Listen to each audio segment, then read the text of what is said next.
समाचारों की बाढ़। इस सप्ताह हमारे पास इतने समाचार हैं कि हम इन्हीं को भेज रहे हैं। यह सप्ताह असाधारण रूप से व्यस्तम था। एक ही दिन में गुरुजी ने 3 सत्संग संबोधित किए। इंचला के ग्रामीण इलाके के हजारों गरीब लोगों से शुरू करके बेलगाम के भक्तों को उत्साहित किया, फिर गोवा के शहरी लोगों को। हमारे भजनों की ध्वनि हर जगह गूंज रही थी। अहमदाबाद पूर्णतः तत्पर था, क्योंकि गुरुजी 2 वर्ष के बाद आ रहे थे। गुजरात के सभी शिक्षक इस सत्संग को विशाल रूप देने के लिए मिलजुल कर काम कर रहे थे। सुबह गुरुजी द्वारा कराई गई महाक्रिया में 25,000 से अधिक लोगों ने भाग लिया। ब्रह्मांडीय लय को मानो गति मिली।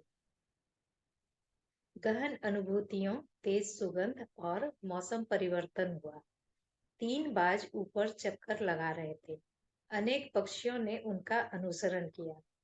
अनेक व्यक्तियों ने कहा कि उनका पूरा जीवन एक तरफ और यह घटना एक तरफ। इतनी गहन उनकी अनुभूति थी। क्रिया के बाद सबका भोजन था। स्वयं सेवकों ने भोजन के साथ काउंटर लगाए। शाम को वही क्रिकेट स्टेडियम का रूप परिवर्तन हो गया। गुरुजी के लिए एक सुसज्जित कमलासन और मैदान में चारों ओर लोगों के लिए स्क्रीन लगाए गए। समय से पहले ही लोगों के झुंड उत्साहित और प्रसन्न होकर स्टेडियम में भरने लगे। लगभग 2 लाख लोग थे, परंतु किसी भी अस्त व्यवस्था के बिन पूरा कार्यक्रम सफल रहा। 27 मिनट के पूर्ण अशांत ध्यान के बाद पूरी भीड़ खड़ी होकर नाचने गाने लगी। पुलिस के इंस्पेक्टर ने कहा कि हालांकि 500 पुलिस ड्यूटी पर थे, किसी को कुछ नहीं करना पड़ा। भीड़ इतनी आनंदमयी व नियंत्रित थी। पुलिस भी मानो केवल अपनी वर्दी के कारण नृत्य नहीं कर पा रही थी। द्वारिका के प्रमुख पुरोहित गुरुजी को निमंत्रण देने आए और मंदिर मूर्ति के दीप्तिमान मुकुट को गुरुजी को पहनाए। अगले दिन माही नदी के किनारे गुजरात आश्रम का शिलान्यास किया गया। विद्यानगर में सत्संग के बाद गुरुजी 3,000 से अधिक आर्ट एक्सेल के बच्चों के साथ मिले। प्रश्नोत्तर अत्यंत रुचिकर थे। सुबह के 4 बजे से ही जामनगर में उत्साही भक्त गुरुजी की प्रतीक्षा में बैंड के साथ उपस्थित थे। गुरुजी द्वारिकाधीश मंदिर में आयोजित विष्णु यज्ञ में गए। पूरा शहर नाच उठा जब गुरुजी का रथ शहर की गलियों से गुजरा। अहमदाबाद लौटने से पूर्व शाम को जामनगर में दिव्य सत्संग हुआ। खास खबर, हमारे एक भक्त की 3 वर्षीय बालिका 3 मंजिल इमारत से गिर गई। बाद में हंसते हुए उसने अपने माता पिता को बताया। दाढ़ी वाले बाबा, जिनकी फोटो हमारे घर पर है, ने मुझे पकड़ लिया। उसे कोई चोट नहीं आई। सावधान, कृपया इसे घर पर मत आजमाइए। जय गुरुदेव।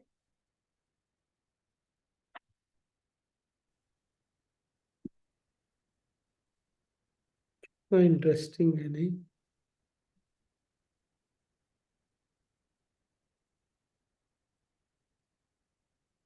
एकदम लग रहा है ना, एक एक वर्ड सब लग रहा है कि मतलब पढ़ने से लग रहा है कि आंख को देखो, मतलब खुद उसमें है। उस तरह का आंख को देखा नहीं होता है, फील हो रहा है वो चीज। ऐसे। गुड। अब इसमें क्या बात किया जाए?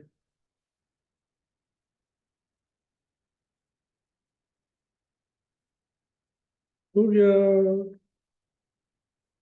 दिल्ली वाला सत्संग का देखा कुछ लोगों ने लाइव? हाँ हाँ। ये स्वामी जी कल गए थे, अभी ये पढ़ रही थी तो वही याद आ रहा था कि गुरुदेव 1 साल के बाद आए थे और 15 दिन में ही हम मतलब सब वॉलंटियर्स जितने भी थे जो किया कल महासत्संग, अलग ही एनर्जी थी वहाँ पे, बहुत बढ़िया था। पूरा मतलब स्टेडियम खचाखच भरा हुआ था एंड गुरुदेव बहुत और देर हमारी रुके। गौरांगी दिखी भी। हाँ गौरी तो गौरंगी तो मैंने देखा भी था। यस, आई सॉ कुछ गौरंगी। तो दे रही थी। मैंने भी देखा, लेटर दे रहे थे गुरु जी।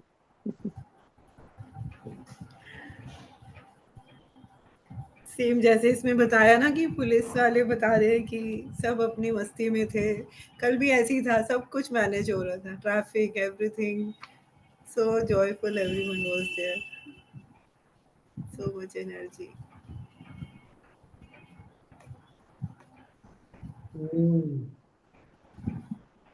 पूरी दुनिया भी ऐसे ही मैनेज हो रही है,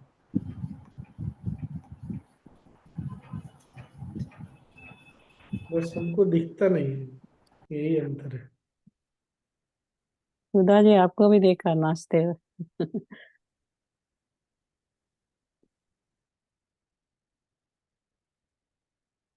कोई चिल्ला रहा है, कोई रो रहा है, कोई हंस रहा है, कोई चुप है, सब मैनेज्ड है। की भीड़ पर एकदम व्यवस्थित, कहीं कुछ तो बहुत हलचल जैसा ये नहीं था। बहुत अच्छा लगा देखकर। हाँ, व्यवस्थित, हाँ। पर जो अव्यवस्था दिखती है ना, वो भी व्यवस्था का ही पार्ट है, एक नॉलेज शीट भी है ना। पर हमारा माइंड ना वो ऐसे देखता है। अब ऐसे देखता है तो उसकी भावनाएं ऐसी ही होती है, उसका फिर छाप वैसे ही पड़ता है। जैसे सत्संग हो रहा था तो अपने एक वॉलंटियर ने बोला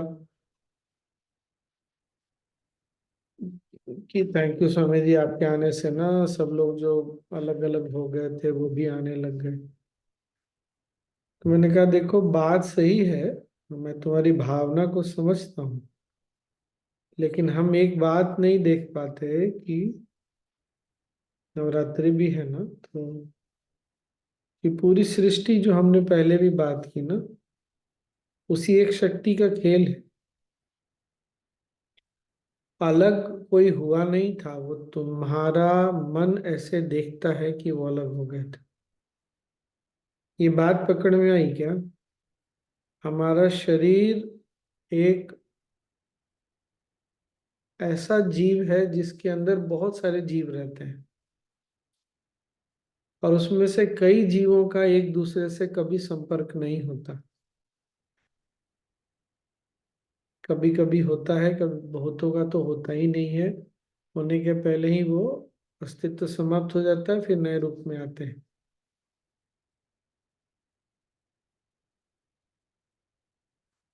उसी तरह सृष्टि एक जीव है, उस जीव के अलग अलग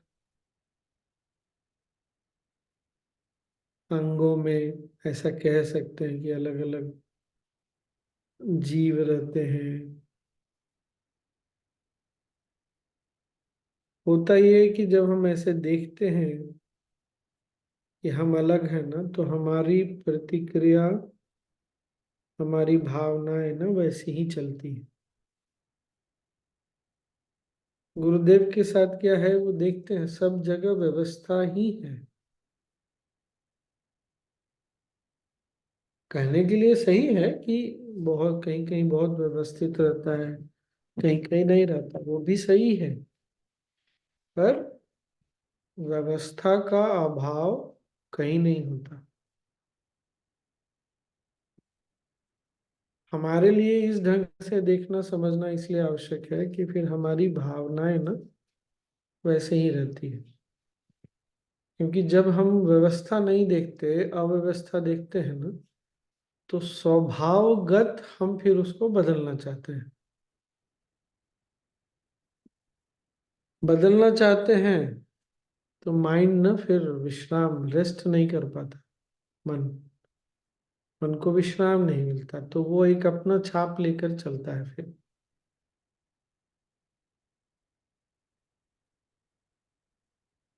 और उस छाप के कारण जीवन कभी इस शरीर में, कभी अगले शरीर में, कभी फिर अगले शरीर में बढ़ता चला जाता है।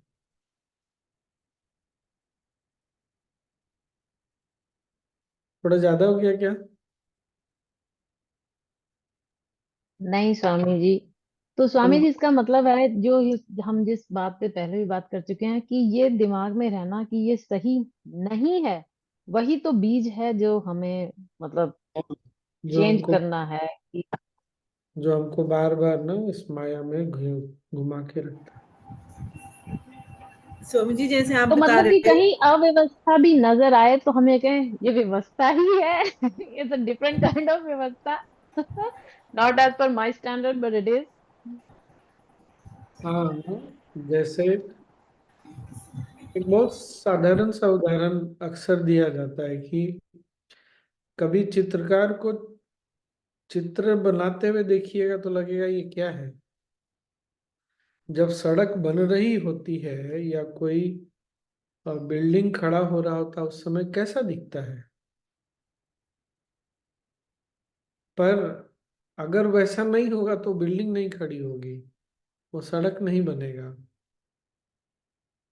तो जहां हमको अव्यवस्था दिखती है या व्यवस्था की कमी दिखती है, वो उसी व्यवस्था का एक हिस्सा है। हमारा मन एग्री डिसएग्री कर सकता है, पर डिसएग्रीमेंट जब या एग्रीमेंट जब वो बहुत अंदर चला जाता है तो वही राग द्वेष बन जाता है। राग द्वेष बन जाता है तो फिर जय राम जी की ट्रेन अपनी पटरी पे चालू हो गई। फिर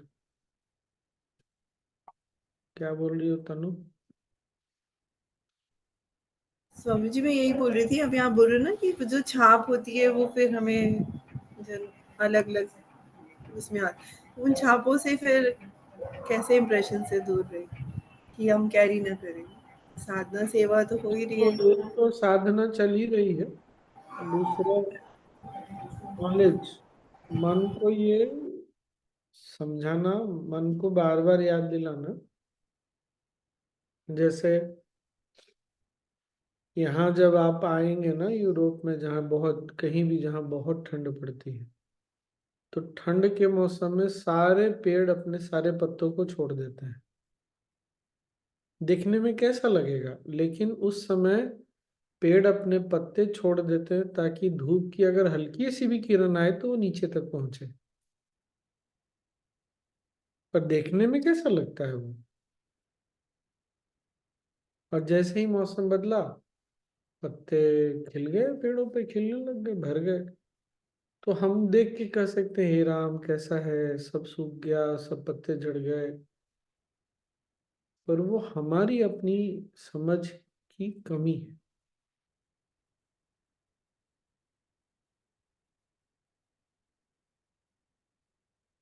तो समझ को मैच्योर बनाने के लिए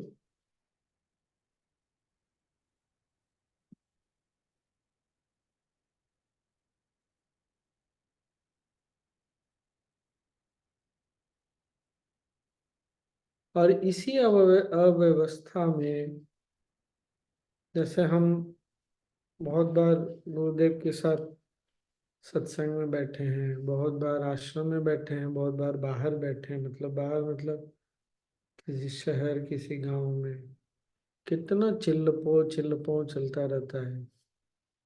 इधर एक बच्चा रो रहा है, उधर कुत्ता भाग रहा है, कुछ बच्चे खेल रहे हैं, फिर भी जब गुरुदेव ध्यान कराते हैं तो हम ध्यान, हमको लगता है कि नहीं लगता है। अगर अव्यवस्था ही रहती तो ध्यान कैसे लग जाएगा फिर। तो व्यवस्था अव्यवस्था जो है ये इस दुनिया का एक हिस्सा है। जब तक ये दुनिया है तब तक ऐसा ही रहेगा। ध्यान क्या है, इसके परे जाना। अब गुरुदेव ने एक बार कराया, 2 बार कराया, इतनी बार करा दिया, हमने कर लिया। अब उसको जीवन में भी हमको उतारना पड़ेगा ना, कि इस दुनिया में जब तक ये दुनिया है तब तक ये लगा रहेगा। यही इस दुनिया का सत्य है, जो हमारे यहाँ बोलते हैं ना, अपोजिट वैल्यूज, विपरीत मूल्य। बिना विपरीत मूल्य के ये दुनिया नहीं चल सकती। और हम क्या चाहते हैं, दोनों में से एक मूल्य गायब हो जाए। ये हो नहीं सकता। हमारा ये पुराना संस्कार है जो चाहता है कि एक ही मूल्य रहे, पर वो एक मूल्य वाली स्थिति जो है वो इस संसार में नहीं संभव है, वो इसके परे जाने से। वही ध्यान है, ज्ञान में भी होता है, सत्संग में भी होता है, सेवा में भी होता है, वो गुरु की उपस्थिति से होता है।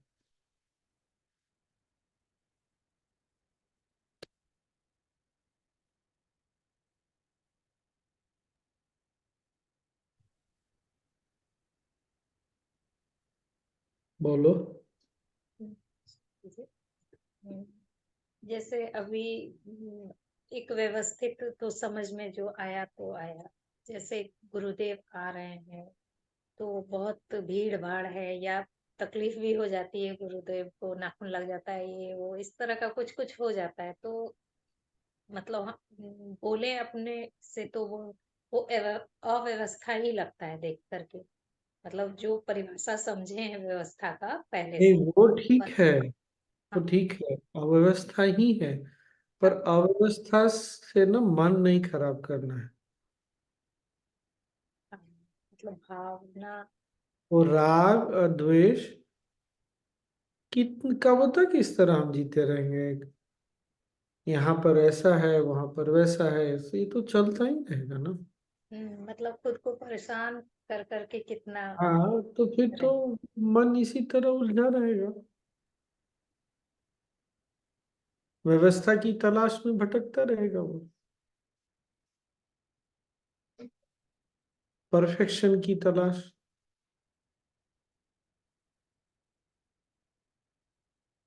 पूर्णता की तलाश, परफेक्शन चाहिए।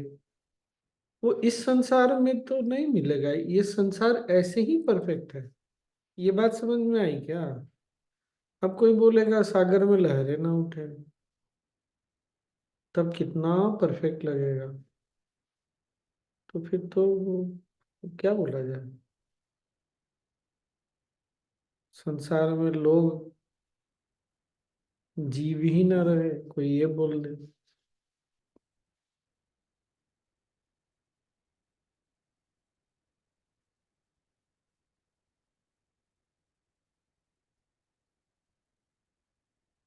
मतलब ये संसार का परफेक्शन इसी में है जैसे ये है।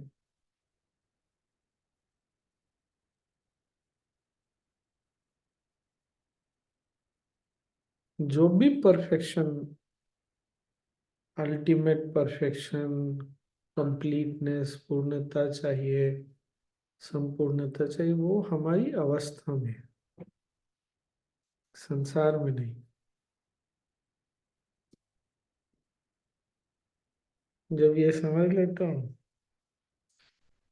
तो गुरु के आसपास भी जो दिखता है पच पच, उसको ठीक जरूर करेंगे, लेकिन मन से परेशान नहीं। संसार में भी दिखेगा उसको भी ठीक करेंगे, लेकिन परेशान नहीं।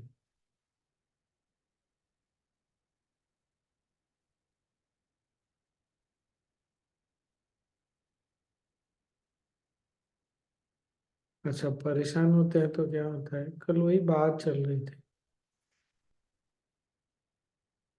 वो काली जी का भजन हुआ। फिर मतलब एक भजन में काली जी, लक्ष्मी, सरस्वती। तो माँ काली तमस की अधिष्ठात्री देवी है।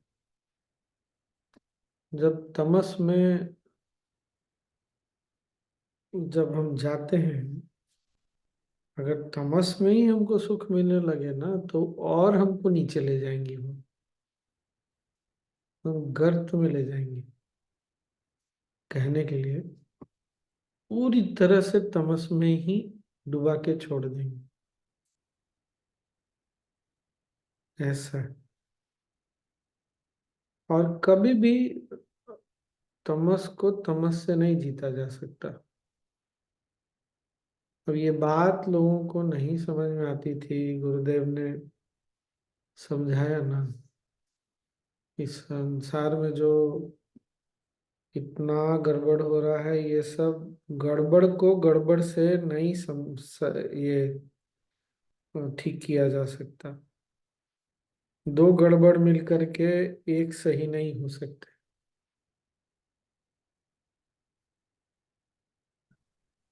उस दिन भी यही हमारी बात चल रही थी ना।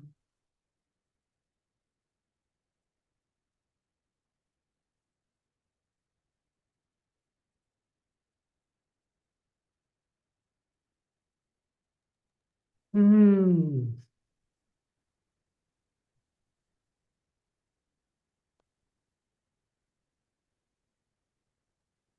बस। स्वामी जी, जब तमस में रहते हैं या कोई भी रहते हैं तो ऐसा क्या होता है? निकलते तो है बाहर, ये तो है मतलब, लेकिन क्या होता है जो कि बाहर निकलते हैं? कैसे बाहर निकलते हैं?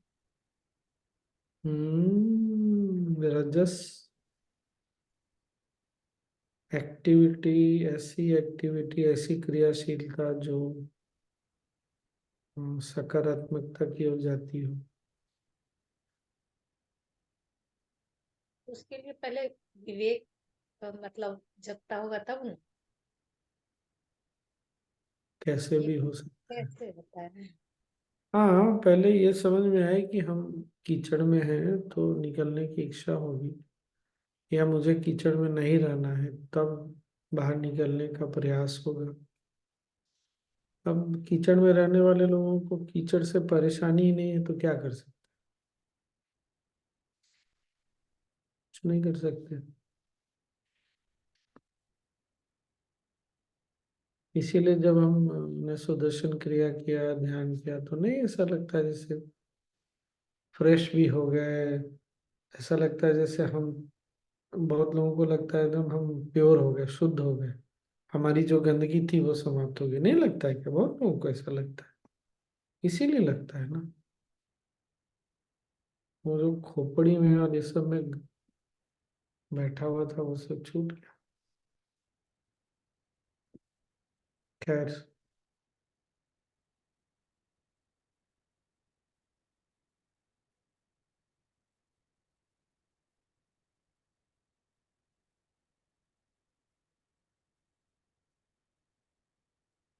तो सोनाली जी भी गई थी क्या सत्संग में? जी स्वामी जी गए थे। अच्छा। अच्छा रहा। स्वामी जी बहुत एक्सप्लेन नहीं कर सकते वर्ड्स में, इतना अच्छा एक्सपीरियंस था। और जिस समय लक्ष्मी अष्टकम का पाठ हुआ तो वो तो गूज़बम्प आ रहे थे बॉडी में उस टाइम पे। अलग ही लेवल का एक्सपीरियंस था स्वामी जी, वो तो नहीं एक्सप्लेन किया जा सकता। हम्म। इतने सारे लोगों ने मिलके लक्ष्मी जी का आवाहन किया, कितना बढ़िया, अद्भुत।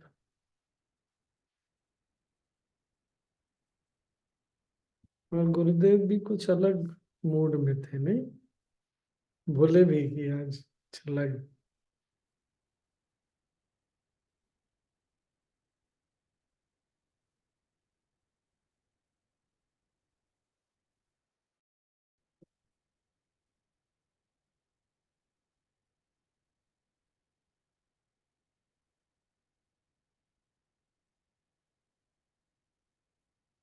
हम्म। और कल क्या बातें हुई?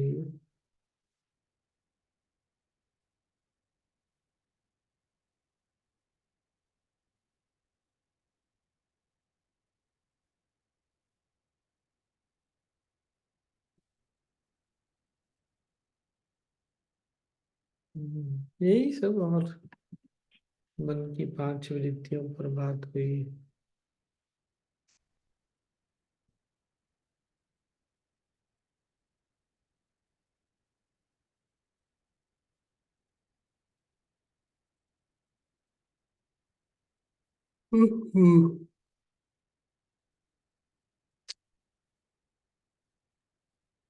अब क्या करें? ध्यान।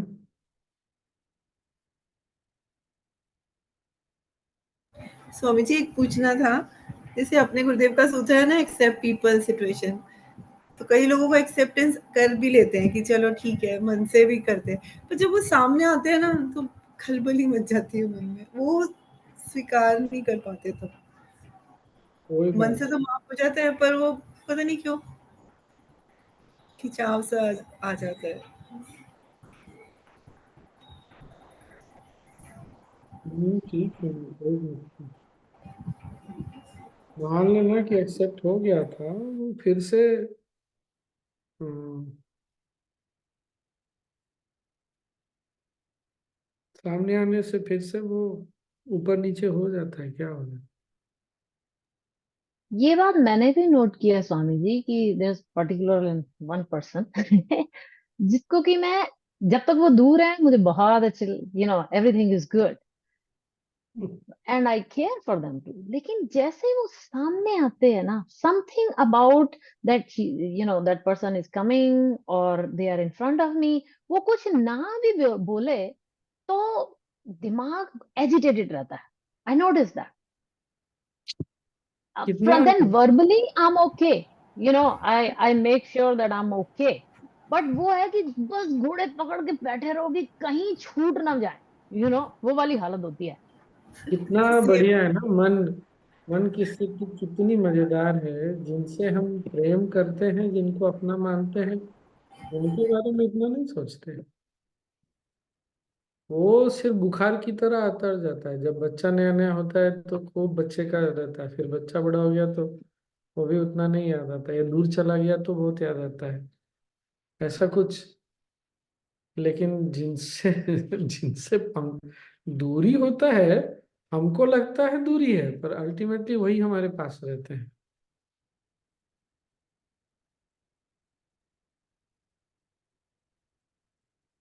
मतलब जिनको हमको जीवन में पास रखना चाहिए, उनको पास नहीं रखते। जो जिनको दूर रखना है, अपने से दूर भेजना है, उन्हीं को पास रखते हैं। आप अगर कभी भीड़ में कहीं खड़े हो, बहुत भीड़ हो, बहुत शोर हो, और कोई आपके जान पहचान के व्यक्ति दूर खड़ा हो, तो आप उसको बुलाने के लिए क्या करेंगे? जोर से आवाज लगाएंगे। क्यों? दूरी है और बहुत शोर है। क्या सही बोला मैंने? है ना? कैसा है मन जब फिजिकल दूरी और शोर को नोटिस करता है तो भी चिल्लाता है। जब हमारे कोई अपने से हमको दूरी होता है ना, तो भी हम उसके ऊपर चिल्लाते हैं। वो पास ही खड़े रहते हैं लेकिन हम चिल्ला डालते हैं। क्यों? कहीं ना वो हार्ट टू हार्ट कनेक्शन नहीं हो रहा, और अंदर में शोर बहुत ज्यादा है। तो शोर से परे जाने के लिए और इस दूरी को मिटाने के लिए हम चिल्लाते हैं। पर जो लोग जिन लोगों से हमको खटपट है, वो हमेशा हमारे दिल के ही पास रहते हैं। शोर हो नहीं हो, पास ही रहते हैं। कैसा है, कैसा है, कैसा है? सामने वाले की वाइब्स के ऊपर भी है ना स्वामी जी। जैसे प्रवीण जी बोल रहे थे, सामने आया है तो वो भी नहीं तो फर्क। बात यह है ना राजू मामा, कि आपका वाइब इतना कमजोर क्यों है कि सामने वाले का वाइब आपके वाइब के ऊपर सवार हो गया? जैसे ब्लेसिंग क्या है? जिसकी ऊर्जा बहुत हाई है, वो किसी को ऊर्जा क्या वो ट्रांसफर कर रहा है, बस यही तो है। तो आप अपनी, कोई व्यक्ति अपनी ऊर्जा इतनी कम रखेगा कि कोई भी आकर के उसकी ऊर्जा को हिला दे, तो इसका मतलब है कुछ तो गड़बड़ हमारे में है। एक ऐसे ही डिवोटी से बात हो रही थी, क्या क्या बात कर रहा है वो, एस्ट्रल ट्रेवल का, एक शरीर छोड़ के, आत्मा छोड़ के दूसरा शरीर ले ले। अरे तुमको 4 आदमी दुनिया में दुखी कर जाते हैं और तुम क्या बात कर रहे हो। 2 लोगों को तुम एक्सेप्ट नहीं कर पाते जीवन में, 2 घटना तुमसे स्वीकार नहीं होती है, और तुमको ऐसी ऐसी सिद्धियों की बात कर रहे हो, कहाँ से संभव होगा भैया। हालांकि मैंने ऐसे बोला नहीं उसको, ये बात पकड़ में आई ना। हमारे आसपास 2 लोग कुछ उल्टा पलटा कर देते हैं, हम इतने साल तक दुखी रहते हैं, और हम चाहते हैं कि पता नहीं दुनिया का कौन सा बहुत बड़ा तीर मार ले। ये कैसे संभव है। छोटी सी चीज नहीं होती। तो अपना वाइब इतना कमजोर नहीं रखना है कि किसी, अब वाइब्स को स्ट्रॉन्ग करने के लिए साधना मेडिटेशन है और मंत्र है। मंत्र से बहुत मजबूत होता है, अपनी अपनी तरंगे बहुत मजबूत हो, लेकिन मंत्र बिना ध्यान के समाधि के कोई लाभ ही नहीं है।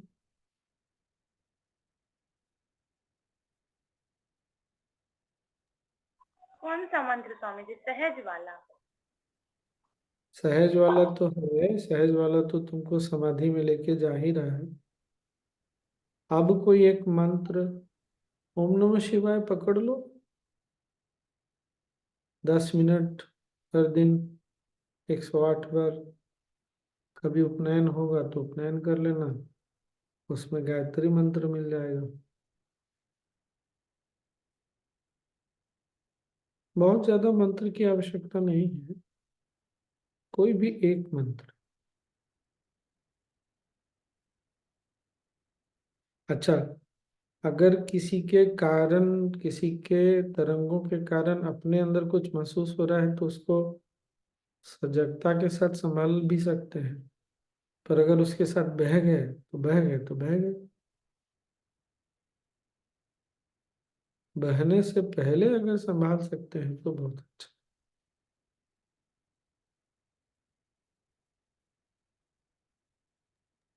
स्वामी जी But दिल that's what I was saying, Swamiji. Sorry, Rajmama. That's what I was saying कि बिहेव तो मैं अच्छा ही करती हूँ, लेकिन होता है कि tight control on those horses which want to get out of my rein. मतलब ऐसा रहता है, बैक ऑफ द माइंड वो रहता है कि मुंह से कुछ नहीं निकलेगा। मतलब इतना खुद को कंट्रोल करना पड़ता है, बट ऊपर से मैं अल्टीमेटली, स्माइल करती हूँ। एक मिनट, अल्टीमेटली आप चाहते क्या, आपका मन क्या चाहता है ये बताइए, सोच के बताइए, अभी नहीं मन बोलिए, ये क्या। सोच अच्छा लीजिए। ठीक है, सोच। अल्टीमेटली उस व्यक्ति, जिस जिस किसी भी व्यक्ति के बारे में अल्टीमेटली चाहता क्या है मन, उसको मार के शांत हो जाएगा वो, ऐसा लगता है क्या। तो कितने लोगों को हम मारेंगे। स्वामी जी अगर सहज चाहता है, सहज सहज के साथ उनके साथ व्यवहार करना, क्या।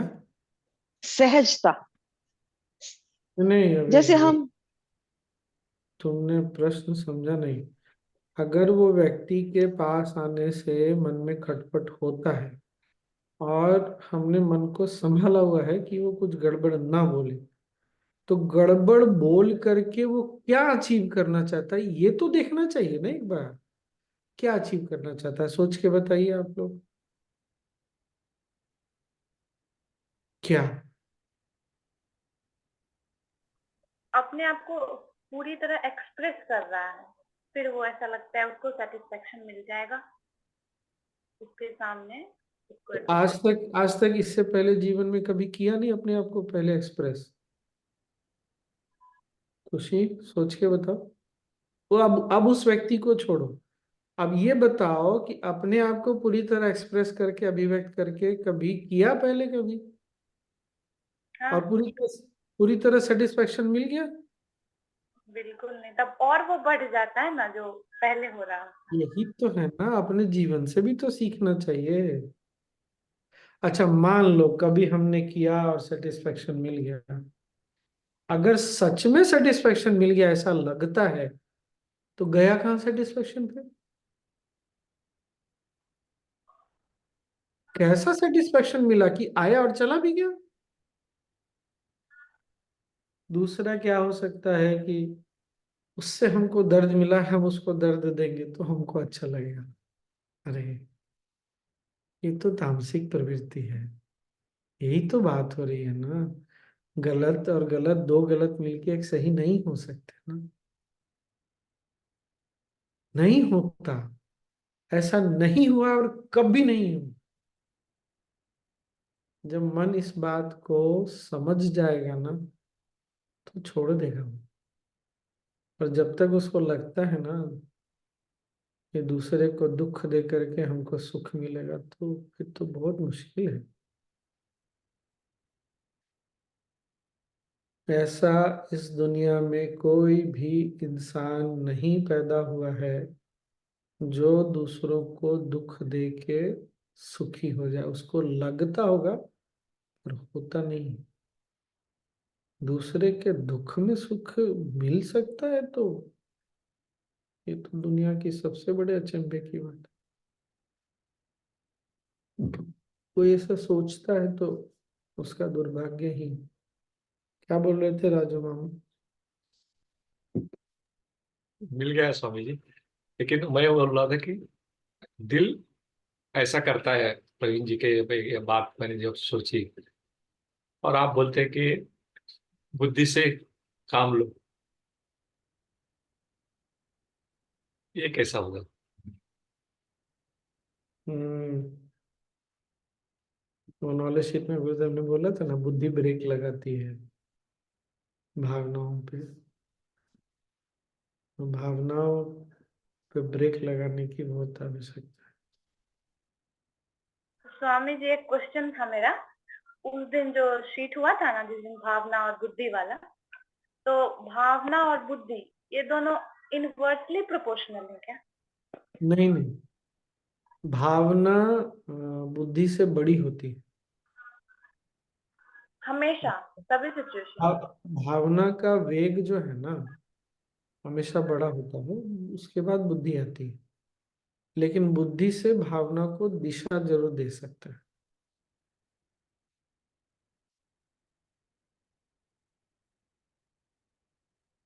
देखो ना, जब कोई इमोशंस आता है, कोई भावना उमड़ती है, तो बुद्धि काम नहीं करता जनरली। कोई कुछ बोल देता है, बुरा लग जाता है, तो बुरा लगना क्या है? भावना उथल पुथल हो रही है। उस समय बुद्धि बहुत बार काम नहीं करती, बहुत बार काम कर जाती है। जब काम कर जाती है तो तुरंत निकल जाते हैं, नहीं काम करती है तो बहुत दिन तक उस पीड़ा में रह जाते हैं। है कि नहीं? इसीलिए ना बुद्धि का भावना पे थोड़ा सा तो होना चाहिए, उस पर आवाज। वरना भावनाएं फिर बहा के कहाँ ले जाएंगी पता ही नहीं। मतलब भावना बड़ी है लेकिन उस पे बुद्धि का कंट्रोल होना चाहिए। नदी बिना किनारे के, अगर नदी किनारा तोड़ेगी तो क्या होता है? बाढ़ आ जाता है। वही वाला बात। बाढ़ से लाभ कुछ नहीं होता, सिर्फ तहस नहस होता है। तो बुद्धि जो है ना वो उस नदी का किनारा है। भावनाएं नदी, बहती हुई नदी है।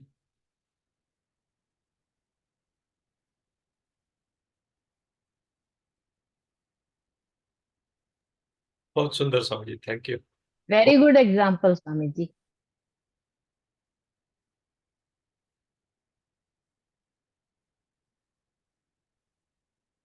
और भावनाओं के साथ क्या है ना, कभी भी वो स्थिर नहीं होती। या तो उसकी इंटेंसिटी, तीव्रता घटती बढ़ती है, या वो खुद ही घट जाती है, बढ़ जाती है। ऐसी स्थिति में भावनाओं पे कैसे टिकेगा आदमी? चाहेगा भी तो कैसे टिकेगा? तो ये तो वही बात हो गया कि जो अब भावना ऊपर गई तो हम ऊपर गए, नीचे आई तो हम नीचे आए, फिर ऊपर गई फिर हम ऊपर गए। इसे कैसे जिएंगे हम?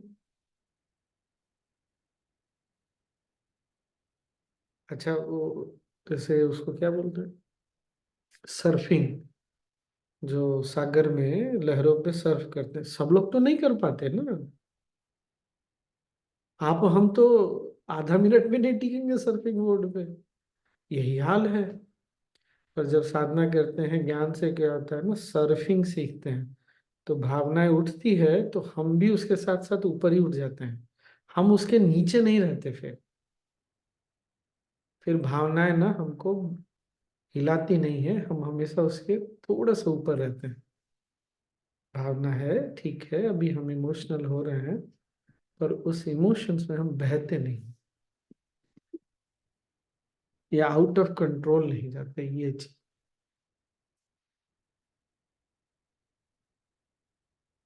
पर इसके लिए ना अभ्यास की आवश्यकता है, ये एक दिन में होता नहीं। अभ्यास चाहिए, एक तो डिटर्मिनेशन चाहिए, दृढ़ निश्चय कि हमको बहक के नहीं जाना है। भावनाओं पे सवार होना तो मजा ही आता होगा स्वामी जी। आप जिस बहुत मजा आता है। समुद्र में जब भयंकर तूफान आता है तब फिर सर्फिंग में थोड़ा सा प्रॉब्लम हो जाता है। हाँ, तो वो तो होगा ना, जब उतना तूफान आएगा तो अगर वहां पर हम संभाल लिए तब तो हम फिर तो कुछ बोलना ही नहीं।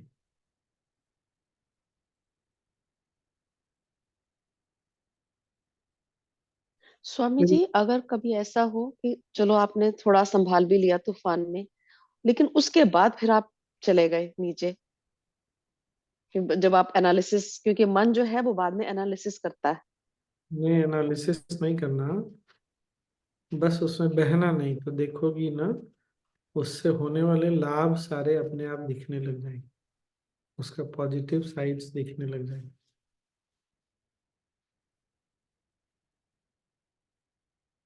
नहीं तो केवल नुकसान ही नुकसान दिखता है।